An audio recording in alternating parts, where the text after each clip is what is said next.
మొన్నగాక మొన్న చంద్రబాబు నాయుడు గారు దావోస్ పర్యటనకి వెళ్ళారు. పెట్టుబడులు ఎంత మాత్రం తీసుకొస్తున్నారు అనుకుంటున్నారు? ఏమీ తీసుకురాలేదు. తెలంగాణకి మహారాష్ట్రకి ఇచ్చారు కానీ ఈయనకి ఈ ఎక్కడ తెచ్చే వీళ్ళు ఇదైపోతారని వాళ్ళు రూపాయి ఇవ్వకుండా చూద్దామని పంపించేశారు, ఏమి ఇవ్వకుండా. ఎందుకంటే వీళ్ళ రెడ్ బుక్ అరాచకాలు ఎక్కువైపోతుందని ఇక్కడ ఏమైనా ఫ్యాక్టరీలు కంపెనీలు పెడితే మళ్ళీ గొడవలు అవుతాయని వాళ్ళు ఆలోచించి చూద్దామని చెప్తున్నారు. కానీ ఎవరు అట్లానే చంద్రబాబు నాయుడు గారి గవర్నమెంట్లో పథకాలు ఏ విధంగా వచ్చాయి? చంద్రబాబు నాయుడు జగన్మోహన్ రెడ్డి గారి ప్రభుత్వం ఎలా వచ్చింది?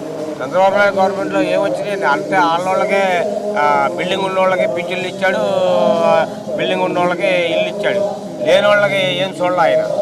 ఇవాటి వరకు కూడా లేని వాళ్ళకి ఇస్తానంటే ఎక్కడిక్కడ లేనుగా నేను ఒక 50,000 రూపాయలు కట్టాను, ఇల్లు ఇస్తానండి. ఎంతవరకు ఇల్లు ఇవ్వాల అవి అడిగితే ఇగో ఇస్తాం అంటున్నారు.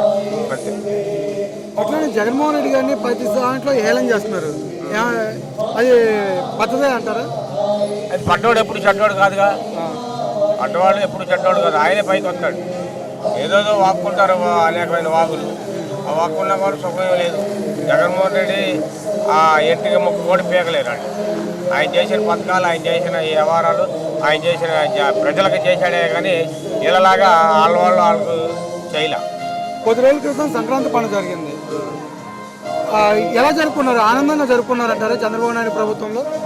చంద్రబాబు నాయుడులో ఇంటి ఊరికి ప్లాకార్డుల కప్పులు కోడి పందాలు పెట్టాడు. జగన్మోహన్ రెడ్డి టైంలో పెట్టలేదు. అలాగా ప్లాకార్డ మందు పెట్టాడు ఆయన. ఎవరో చంద్రబాబు నాయుడు గారు ఊరు పెట్టాడు. ఈ సంవత్సరం చంద్రబాబు నాయుడు టైంలో. అదే జగన్మోహన్ రెడ్డి గారు ఎక్కడో మూల ఊరుకోటి లేదా ఎక్కడో ఇచ్చాడు కానీ ఇంత అరాచకం చేయలే ఆయన. కింద ఫ్రీ గ్యాస్ అన్నారు, అవి వచ్చిందంటారా? ఎవరికి రాలేదండి. ఒకళ్ళు మామూలు రూపాయికి 10 పైసలు ఇచ్చారేమో. అతిమయాన్ని బుస్సే నీకు ఇస్తా అంటే ఎప్పుడు ఇస్తాడో తెలియదు. బుక్ చేసుకోమంటాడు, అవి రావు అంతే.